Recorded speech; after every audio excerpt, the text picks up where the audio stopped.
We are live in Salon Jedi world, in our groups, in our academy. So let's see who's going to jump on with us live today. But we'll get started straight away. So I am super delighted. My guest today is, I'm going to tell you a little bit about her, but during the podcast, we're going to discover a lot about my guest today. So my guest today is Krysia West. Now, Krysia was one of my very, very, very first ever Salon Jedi clients way back in the days of when I had, those of you listening know my story, when I turned my failing salon business around. And then I made the pact with myself that I was going to share this, everything I learned, and I was going to share. And Krysia was one of the very, very, very first salon owners that I shared the experience with. And she has gone on to, you're going to discover today the exceptional career that just seems to keep growing for Krysia. And we're going to delve into that today. Krysia, welcome. Hi, thank you. Great to have you here, as always. You may recognize Krysia as well, because Krysia featured in the Salon Jedi book. She was one of the case studies in there too. So the Salon Jedi Big Business Breakthrough book, if you haven't got that, it's available on Amazon. Amazon bestseller. And Krysia was in there, and she had a fantastic case study in there. Krysia, just so I don't want to spend all the time giving your story. I would love you to tell the guys your story. How did we meet? Let's go back to before we first met all those years ago, which was roughly about, I'd say it was about 2010. I think it was 2010. Tell us about your salon journey up until that point when we met. Okay, so I opened up my salon, Perfectly Posh Hair, in Hungerford in Berkshire, in 2007. It was in November 2007. And then the following year, obviously, we all went into recession. So I opened my salon at a really great time. But at the same time as that, unfortunately, my marriage split up. So I was left with a 4-year-old, a single parent with a brand spanking new salon in a recession.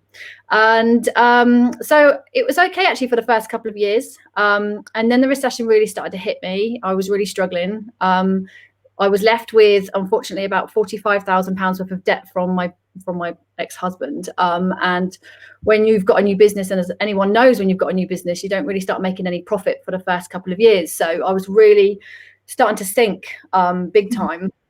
I was up until 1 o'clock in the morning trying to research what I could do to try and save my business, make money, do what have you. And it was, like I say, in 2010 when I came across you on Facebook. And before we get into that, how did you feel back then? I mean, that is a lot of struggle to be taking on, and I know the feeling. I feel your pain. That's probably why we connected at that time. We were going through similar situations. But how did it feel during that time? Because there's some people that could be listening to this now that are experiencing what you went through, but they're experiencing it now. How did you feel? I was in a really bad place. It was really dark. I didn't know how I was going to get out of it. I was constantly living off credit cards, and I had loans. And, when you're in that struggle where you're literally one's coming in this end and you're actually paying it out this end to then reuse it again. And that's literally was my life. I couldn't afford food in my cupboards very well. I literally just had enough money to pay for food to feed my daughter. I mean, there were times when I was literally having beans on toast because I physically just couldn't afford food. And it got really bad. I mean, so bad. I can't, if you've ever been in that place where you've been in such a dark place and didn't know how you were going to get out of it, that's as low as you could probably go. It was where I was at, basically. So yeah, it got really bad. Yeah. And then we met. So you were searching online. So we met, you joined Salon Jedi Academy, and then the journey began to start focusing on, right, want to grow this business, want to get out of this situation. Tell us a little bit about what happened next. Because I think as well, what people need to remember is, yes, if you look at where you were then to where you are now, we'll talk more about that, but it's not necessarily a straight growth line. There's, it doesn't quite work like that. So tell us a little bit about what happened next. Okay, so obviously I was then trying to look online about how I could sort of like make more money, how I could make my salon grow. And then Salon Jedi popped up, and I looked at what you did, and I did a few of the free seminars and things, I think, to start off with. And then I thought, you know what, I've just got to take this leap of faith. Yes, I've got no money, but I'm going to have to invest in order to gain, which was really scary. I mean, when you've got nothing and you've got to put something in to get something back, to take that leap, it's gutsy. I think you have to go, right, you know what, I've just got to do it, just got to take that risk. And yeah, I would never look back. And yeah, so I literally joined you. At the time it was things like, I think that you were doing like the Christmas bumper packs, and it was around that sort of time where we would join in. And yeah, I think I lived and breathed Salon Jedi for years. Literally, I would be up till 1 o'clock in the morning doing exactly what you told me to do. If I had to do this, I had to do that, and that's exactly how I would do it. My packages were like this, and yeah, I literally lived and breathed it. That's interesting, because it is very much what we tend to find is the ones that implement the most and do it the closest tend to have the greatest success. And back then, if I remember, you had your salon was 4 stations. Would that be right in the beginning? Yeah, I had 4 stations, just 3 of us. There was 1 junior, me, and another member of staff, or one other staff. That's right. And then you outgrew that salon after a certain amount of time into another salon, and then you outgrew the next salon. Tell us a little bit about your salon journey, and tell the listeners about the salon that you're in now, because I love the history of the salon that you're in now as well. Yeah, so obviously after joining you guys, so I had been in my salon for 3 years, and like I said, I lived and breathed and did everything that that you said to kind of do, and it helped me grow so much that 2 years later I outgrew that salon. Didn't think I would, but I did. And so then I moved into a salon where I had, I think, 7 chairs. So I stayed there for 5 years, again, carried on living and breathing what we were doing. And I outgrew that. 8 chairs, seven chairs. I think I ended up with 8 chairs at the end, because I think I had to change my reception area because I was running out of space. And then I've moved to my salon now. So the salon that I'm in now is actually a building that I used to work in when I first moved to Hungerford. It was actually a barber shop, and I worked as a barber there for 3 years. And so I knew that the building was beautiful. It was a really sort of like a Grade 2 listed building. It was owned by Henry VIII, so it's got loads of history for one of his wives. And obviously the landlord used to be my boss, so I knew him as well. And I went from, so my first salon was about 500 square foot to then the second salon being 850 square foot. And this is over 2,000 square foot. Wow. So in 7 years, I've moved twice. And you've built your team as well. You've built up your team. So I've got a team of 11 now. So yeah, and I've actually, still got the same member of staff that started with me 13 years ago, Becky. So she's still with me.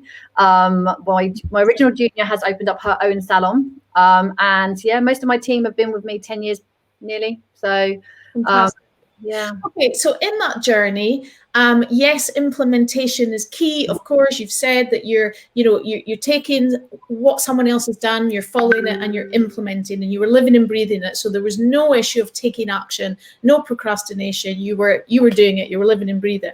What I believe, and what I want to ask you as well is, even back then in the early days when we first started working together, I would teach about this mindset thing, and how mindset was so key to this as well, about building your dreams, keeping a dream book. Do you remember the dream book that we talk about? And really focusing on what you want to achieve. So what I want to ask you, this is curiosity as well. Looking back on those early days, what were the kind of things that you would put in your dream book, and also how far away did they seem at the time? So, you might put something in your dream book, but go, wow, that seems crazy to achieve that. Yeah. No, it's funny, 'cause in the first lockdown, I went into my office and I cleared out all my office, and I found my dream book from 2012. And I was flicking through it to have a look and going, oh, let me see what I've actually achieved. It was like over a 5-year period for me. It was like, in 5 years' time, this is what I want to achieve. And do you know what? I think I hit every single one of them apart from one, which was a new car.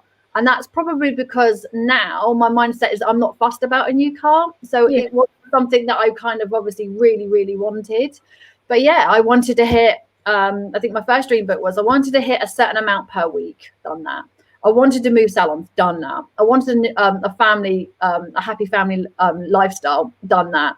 And there was all these other little things that were in there, you know, holidays, or we used to cut pictures out, didn't we? I don't know if you guys still do all that now, but we cut pictures out and we stick it in there and we put checks in there. And and I was looking through it and I was just like, and it's funny because if you don't visualize and believe in something, it's not going to happen because you're not thinking about it.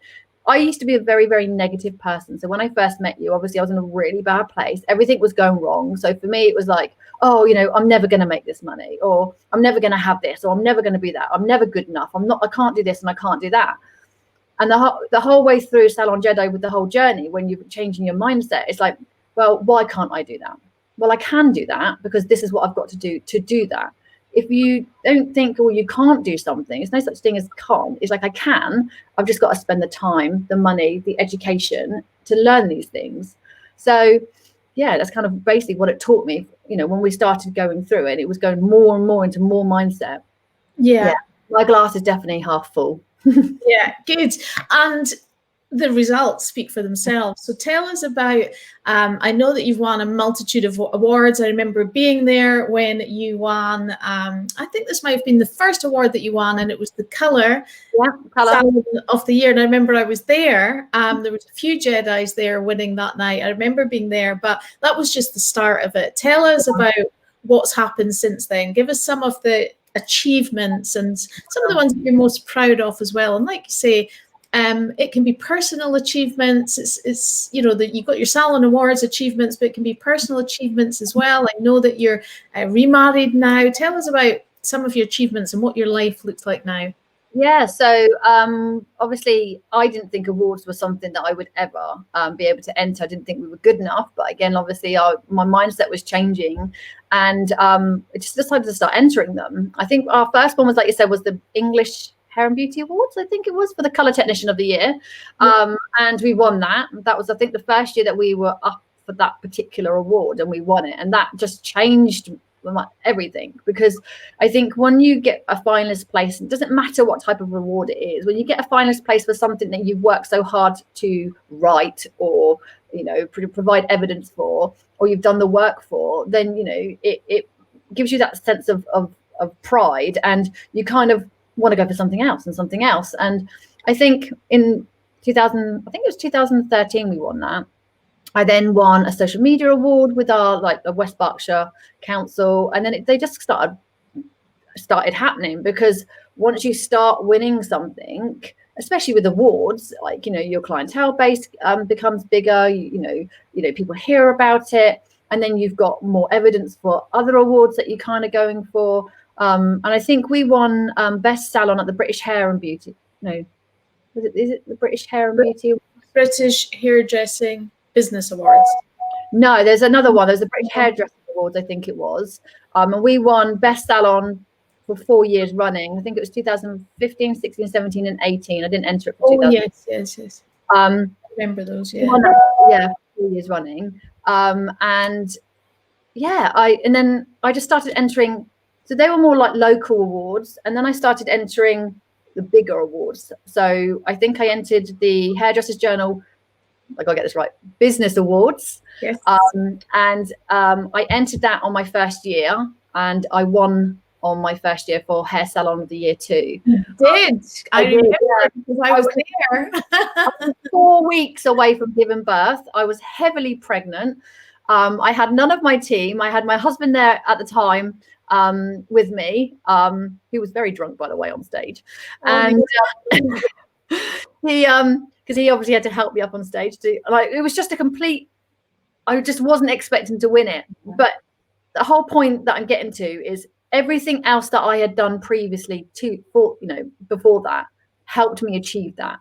Because it was started off with the smaller awards, which grew the business, which grew the salon, the mindset, the Salon Jedi, things that we used to do, all that contributed to that one award, which for me was the first biggest award that I probably would have won within the industry. And yeah, that was probably, I was really proud that moment, definitely. Yeah, so was I.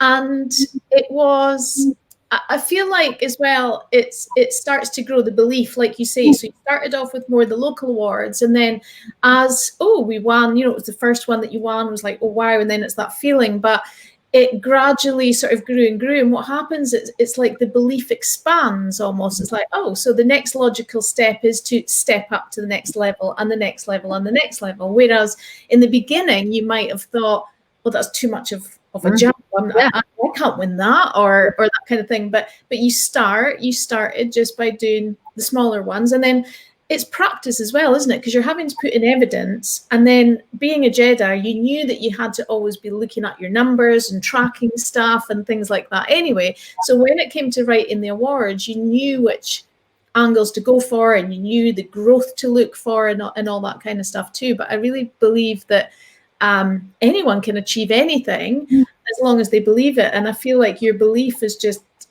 grown and grown and grown. Would you say that particular award was one of those pinch me pivotal moments of belief, or something that happened after that? What's a kind of moment?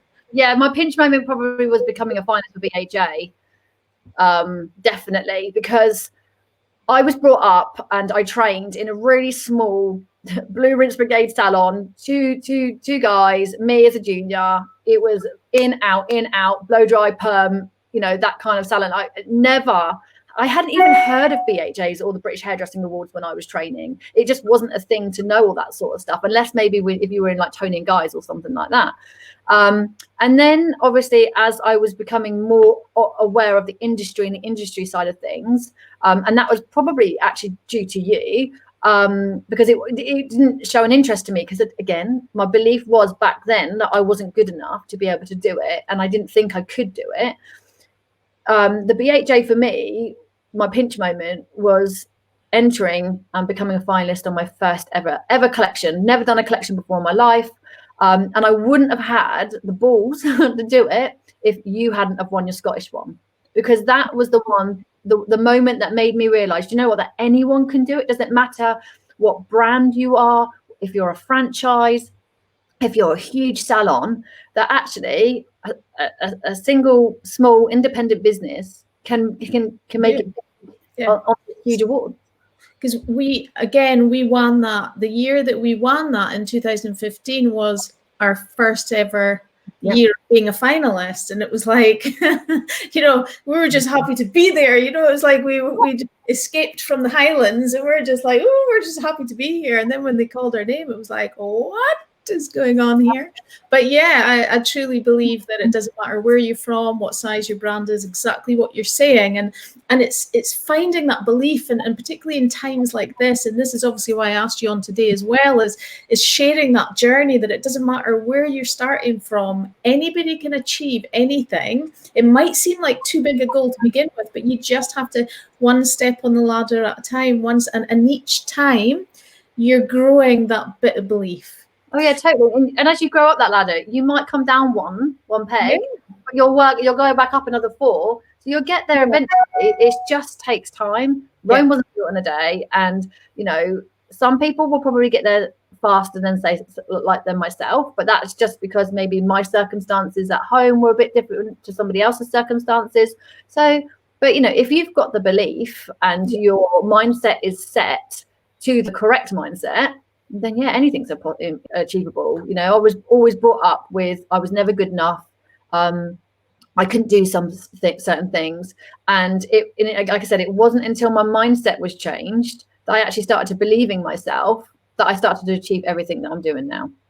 I think it's an important point, what you just said about you take a 3 steps up, 2 steps back sometimes, or sometimes it's 3 steps up and 3 steps back sometimes, but more often than not, it's, you're taking 3 steps up, 2 steps back. But those 2 steps back, I teach a lot of this stuff in the mindset training that I do, is when, it is the law of rhythm. You know, we don't go in a straight line. It's, you know, you have your ups, your downs. It's like the waves, but it's the curve when we're starting to come down. So even in your journey, when we first started together, in all those years that we've worked together, as you were like, woo, going up, there were still times that you have that bit of a, we all do, we have a bit of a challenge, something comes up and it starts to go down a little bit again, whether it's a personal challenge or a business challenge, or we didn't achieve what we wanted to achieve, whatever it is.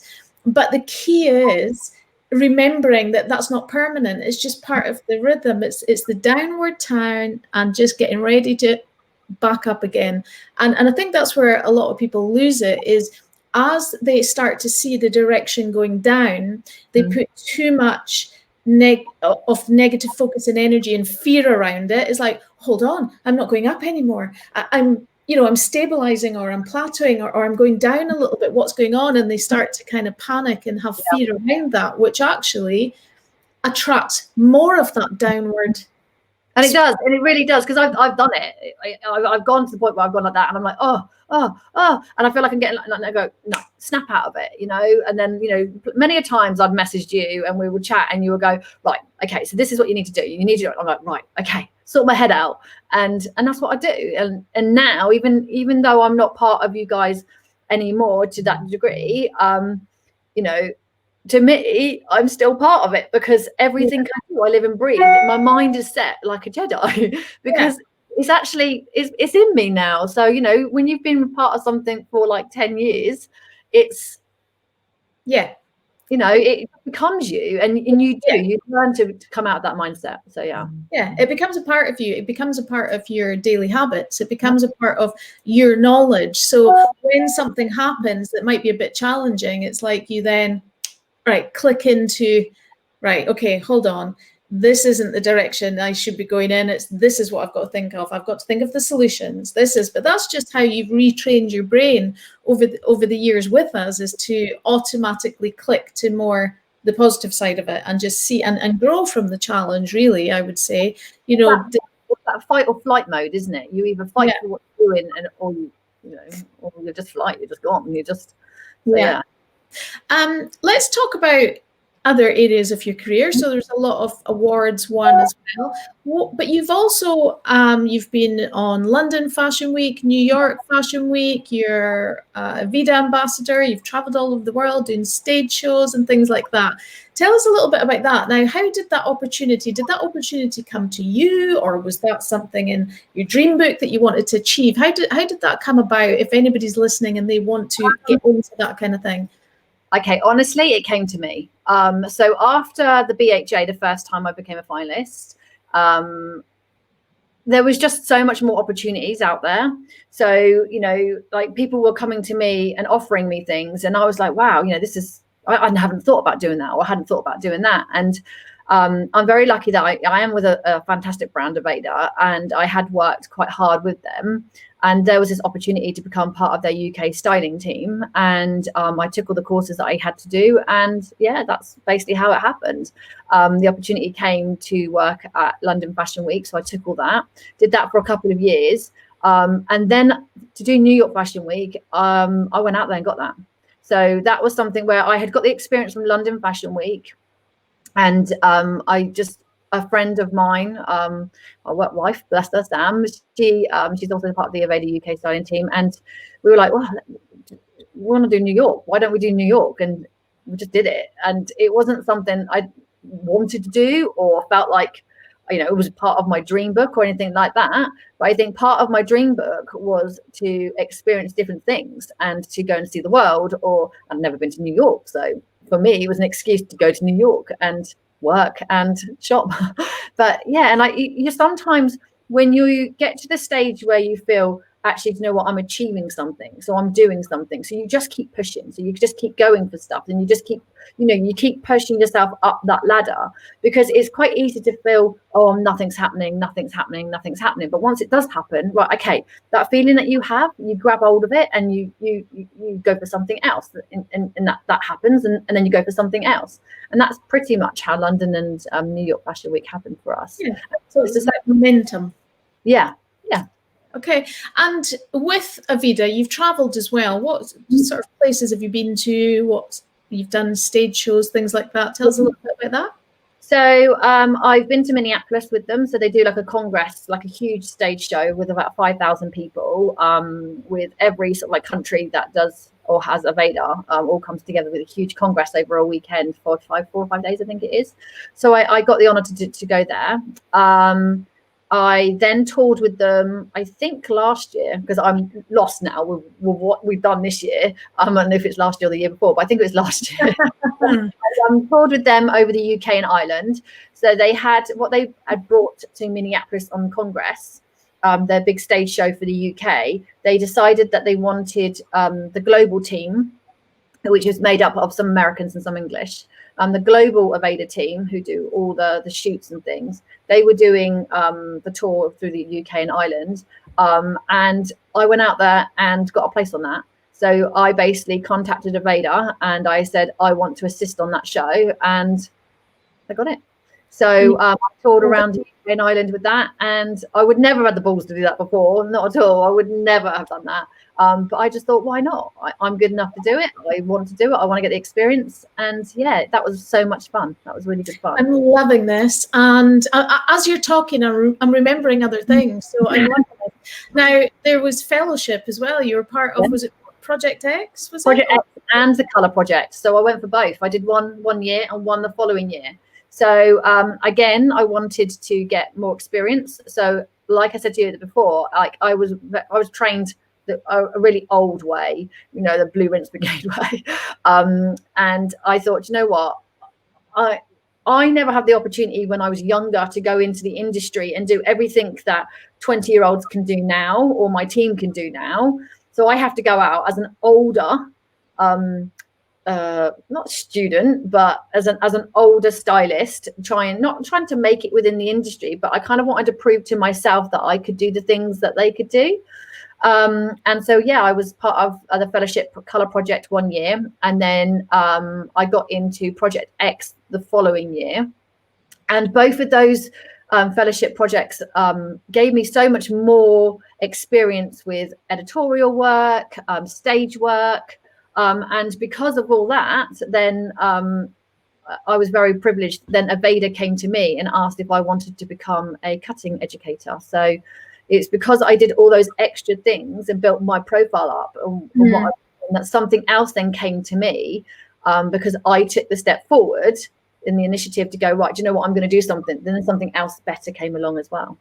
Okay, so opportunities have opened up. It's like as well, the more that you're investing in something, you're following your dream, and whether you're investing money or time, you know, time is the most valuable asset you have, or sometimes both, where you're investing money in something, but also your time into making it happen. You know, the rewards do come, not always straight away, but the rewards do come.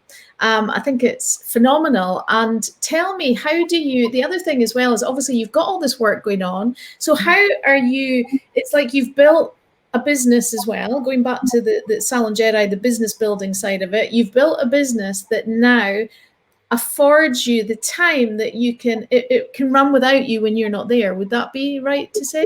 Yeah, totally. Because, you know, I've built my team up to know how I like things done. They follow the same rules. They have the same mindset because, again, I work with them on the same sort of principles.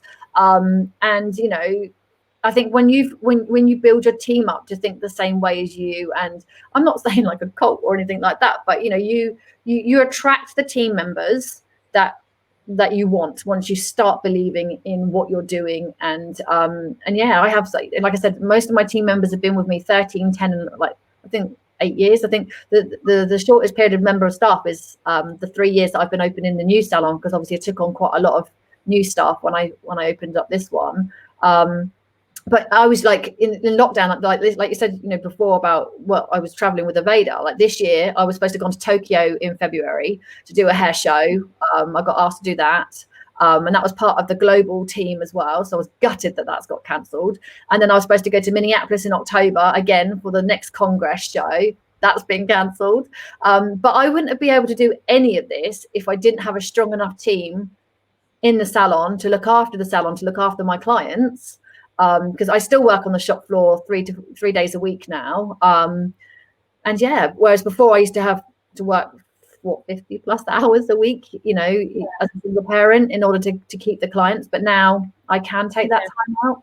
Yeah, you've built a culture. You've really built that kind of Salon Jedi culture within the team, and that affords you to be able to, that it's running on systems, and they all know what you're doing, so it's safe for you to take the time out and follow other things that you want to pursue as well. Yeah, I can remember when it wasn't always like that, but it's amazing when, and sometimes people that are listening might think, oh my goodness me, I want that, but it seems like such a long journey to get there. But it is literally year by year, month by month, week by week, step by step. And I can remember particularly there was a period of time where I remember you were working so, like, you were doing every hour. I think you were short staffed at the time. And it was that, like, the amount of hours and the amount of work that you put in was unbelievable. And you were not giving up. You dug your heels in, you were not giving up, and you've just focused on that, the journey, the mission, the vision. And like you say, it might not have always been as big as it is now, but step by step, it's like once you achieve something, it makes you have that belief of, well, maybe I could do the next level up. Maybe I could do something bigger. Yeah, and that's exactly what it is.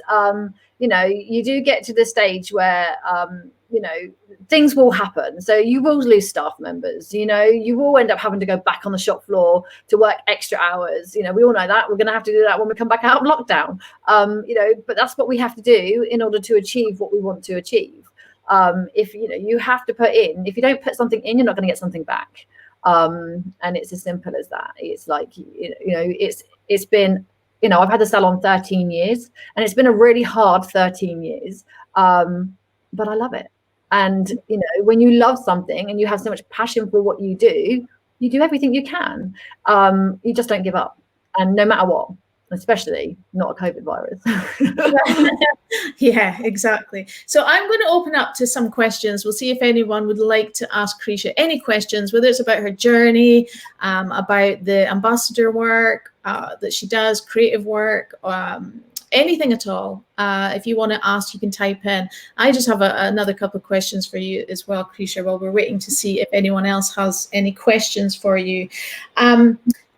What would you say is your, like, personally yourself, what would you say is your biggest achievement?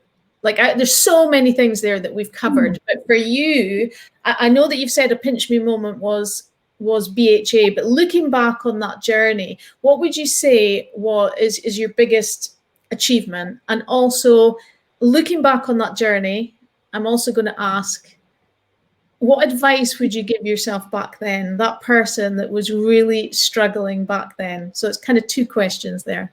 Okay. So I think my biggest achievement was actually becoming debt-free.